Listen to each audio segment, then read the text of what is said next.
Saudara tahu bahwa Yesus mengajarkan poligami? Tidak tahu, Bang. Masya Allah. Anda Iya. harus memahami Yesus itu mengajarkan poligami, Bang. Nah, di mana letaknya ditulis itu, Bang? Lukas 18 nomor 29, Lukas 18 nomor nomor 30. 29. nomor 30. Ya, silakan. Apa dituliskan isinya, Bang? Oh, saya juga yang perlu bacakan. Baik. Yesus berkata kepada mereka Bani Israel, bukan kepada Kristen, tapi Bani Israel. Aku berkata kepadamu, sesungguhnya setiap orang yang karena kerajaan Allah meninggalkan istrinya akan menerima kembali berlipat kali ganda pada masa ini juga. Matius 19 nomor 29, Yesus Ya. menjanjikan 100 istri untuk pengikutnya nanti di surga. Ya, salam saudara-saudara yang dikasih Tuhan, dimanapun Anda berada pada saat ini. Sejenak saya akan meresponi, ada beberapa tayangan-tayangan di Facebook atau di YouTube di beranda yang suka lewat ketika kita membuka Facebook atau YouTube, bahwa ada seorang ustadz, saya tidak tahu namanya ustadz siapa, tetapi yang jelas di situ mengajarkan bahwa Yesus mengajarkan poligami. Ya, apakah benar pertanyaannya bahwa Yesus mengajarkan poligami? Begitu ya. Sedikit saya akan meresponi postingan ini, saudara. Dan dikatakan bahwa tadi dikutip di dalam Lukas 18 ya, ayat 29 dan 30.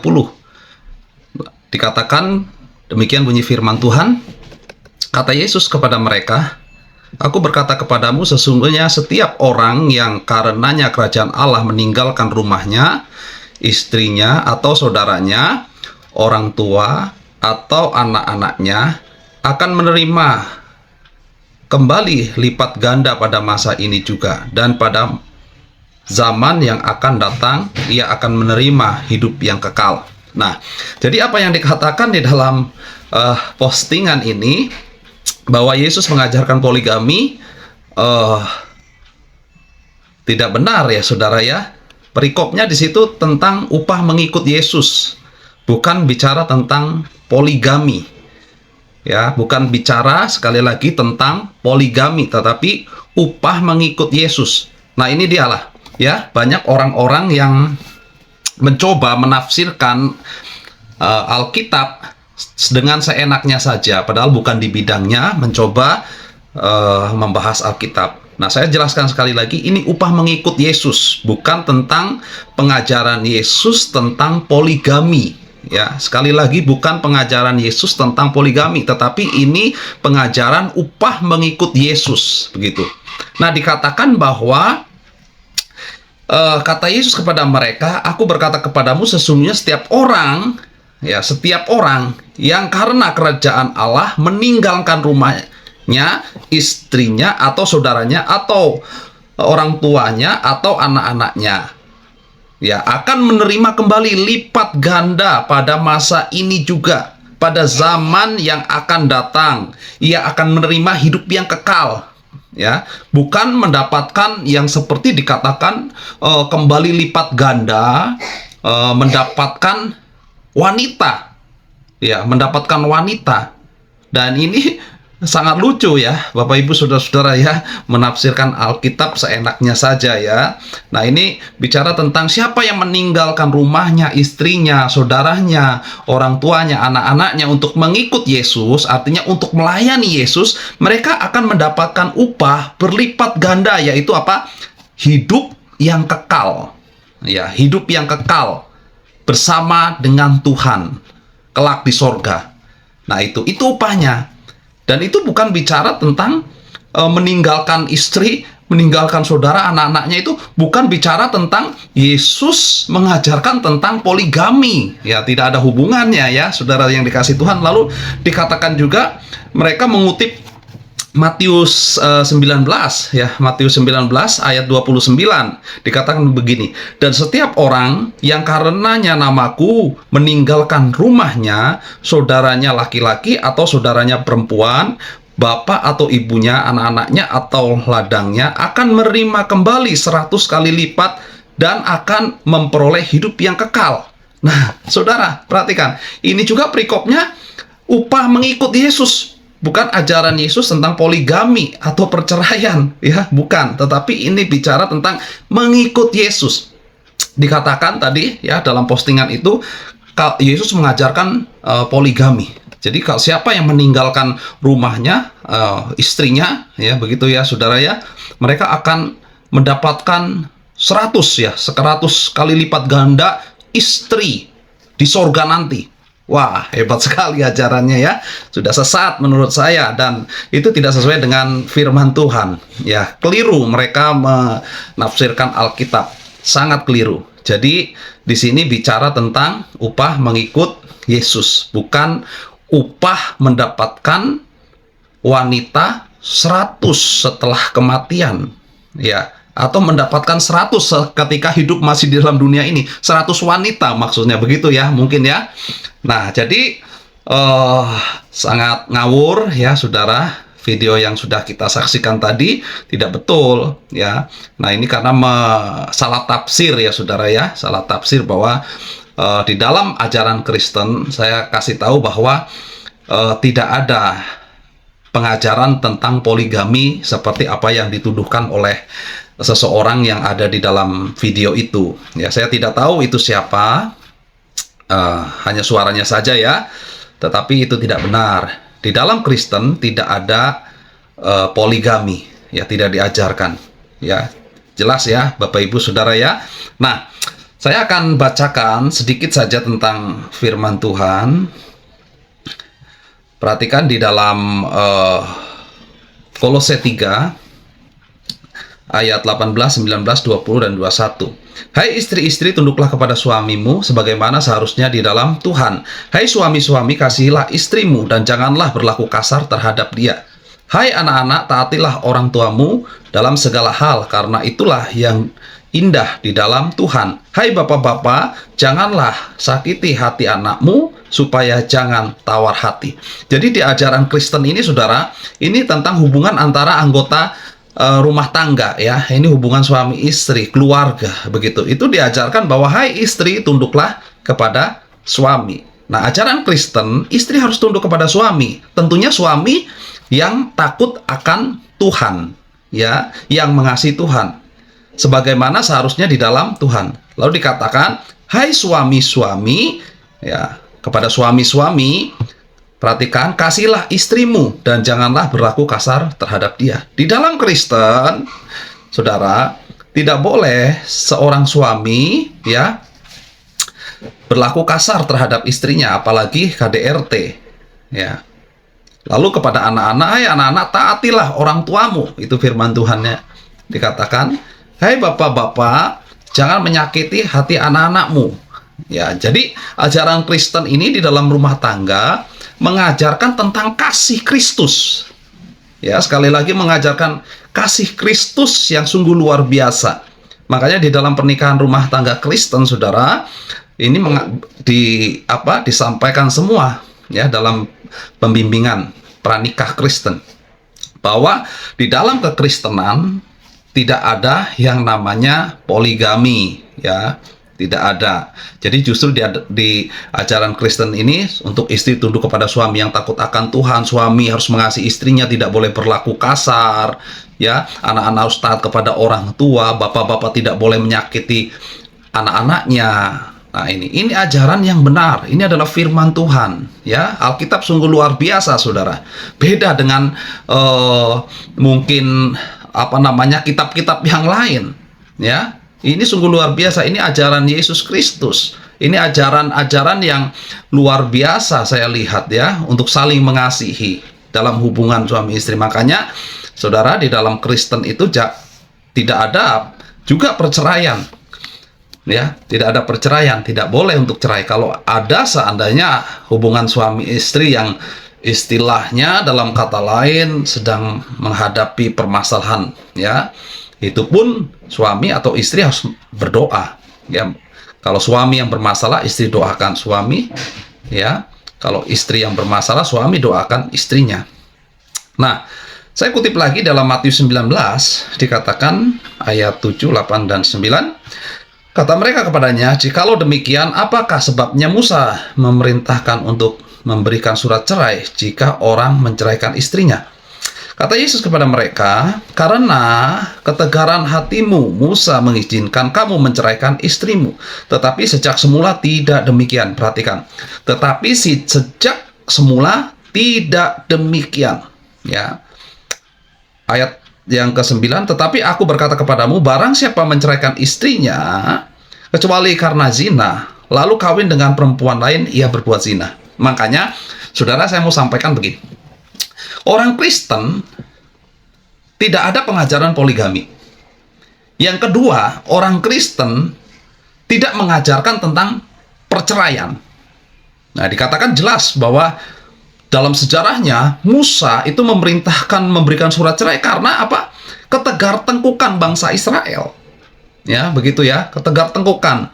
Bahkan di situ dikatakan bahwa karena ketegaran hatimu Musa mengizinkan kamu menceraikan istrinya. Tetapi sejak semula sebenarnya tidak begitu, saudara. Ya, dikatakan barang siapa menceraikan istrinya kecuali karena zina. Nah, ini saudara harus digarisbawahi ya. Menceraikan istrinya karena zina.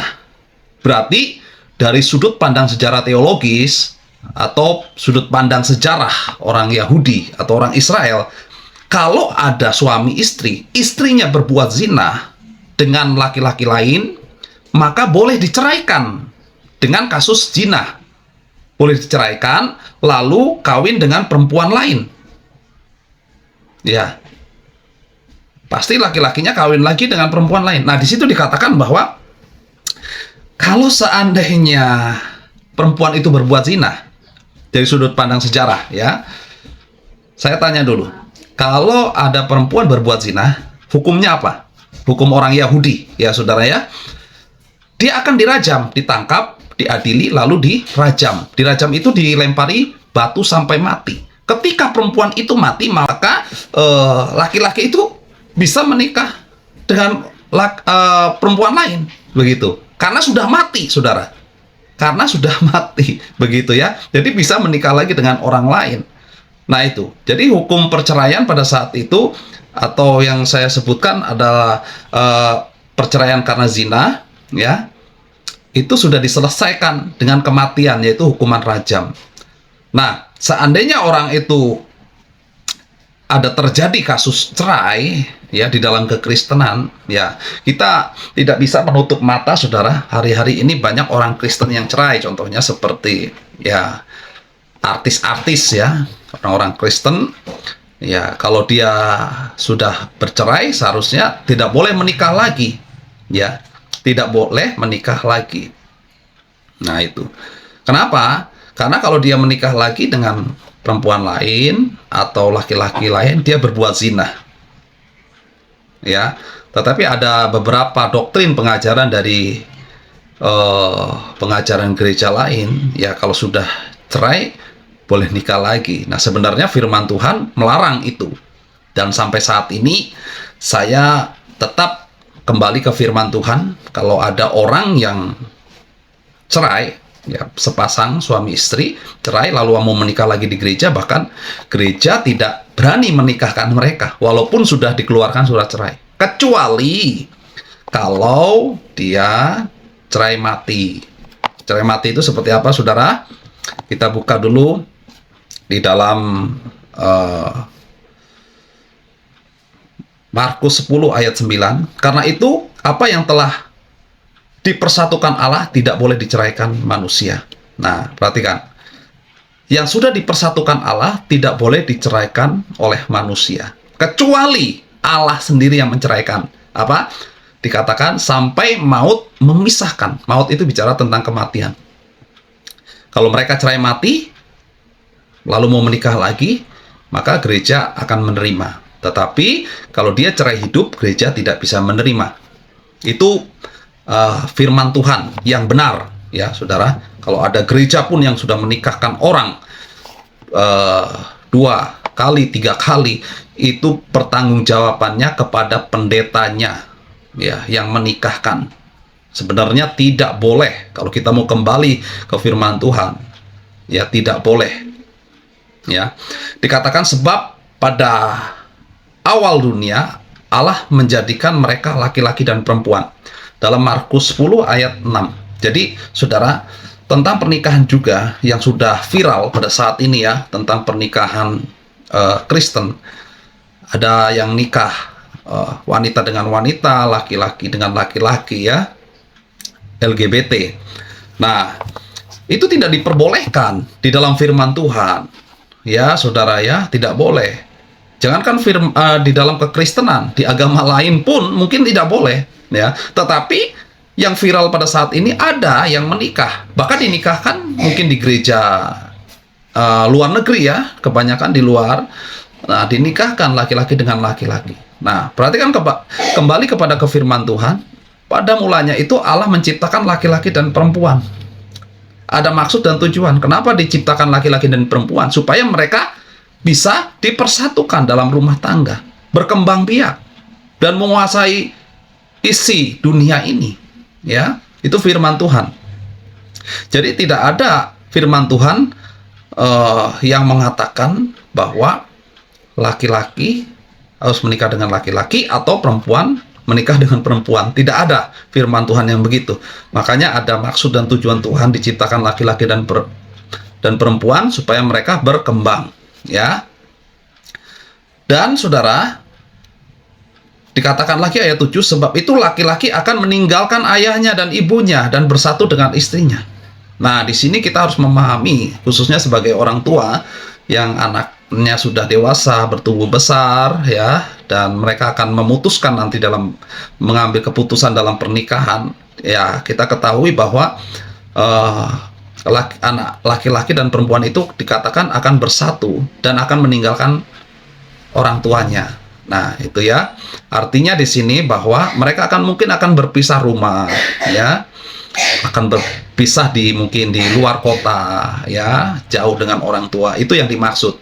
Tetapi bukan meninggalkan untuk selamanya. Oh, sudah menikah, lupakan orang tua kita. Nah, itu salah, ya, tidak benar.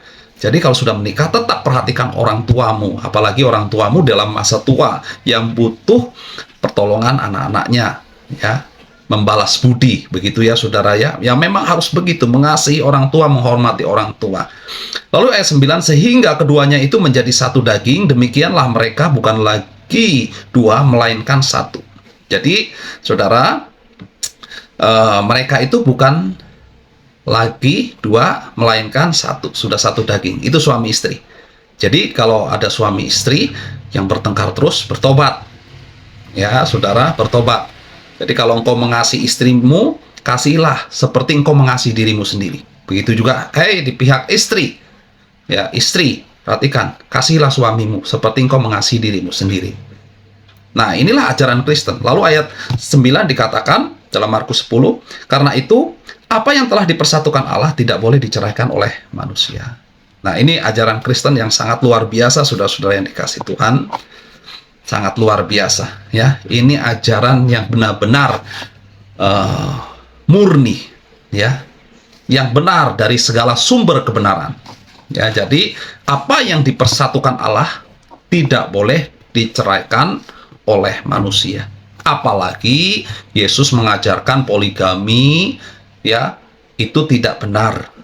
Ya, seperti yang dituduhkan, tidak benar, tidak ada dalam kekristenan.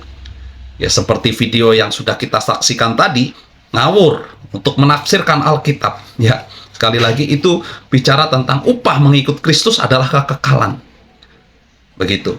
Jadi kalau kita ikut Kristus, tidak lagi kita memikirkan hal yang dunia. Kita harus setia sama Tuhan. Maka dari itu, saudara-saudara yang dikasih Tuhan, mungkin saudara mau bertanya tentang hal pengajaran Kristen, tentang khususnya tentang rumah tangga, tentang pernikahan, boleh disampaikan melalui komentar ya, Bapak Ibu Saudara. Dan saya melihat di sini Bapak Ibu begitu banyak tuduhan-tuduhan yang tidak sesuai terhadap iman Kristen. Maka kita harus melihat ya dari sudut pandang ya Alkitab. Ya, kita harus terus kembali ke Alkitab. Apa Alkitab katakan itu yang benar, bukan kata orang yang tidak bertanggung jawab. Ya, apalagi maaf dari agama lain menyerang ke Kristenan, iman Kristen. Ya, apa yang dituduhkan maksudnya itu tidak benar. Ya, tidak benar. Maka orang Kristen diajarkan begini. Kita harus saling mengasihi. Ya, kasihilah musuhmu. Ya. Nah, ini luar biasa, Saudara. Orang Kristen itu mengajari kasihilah musuhmu. Ya, bukan bunuhlah musuhmu, tapi kasihilah musuhmu. Itu pengajaran Kristen.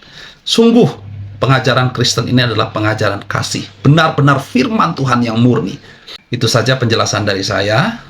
Kiranya ini menjadi berkat bagi kita semua. Tuhan memberkati kita semua. Amin.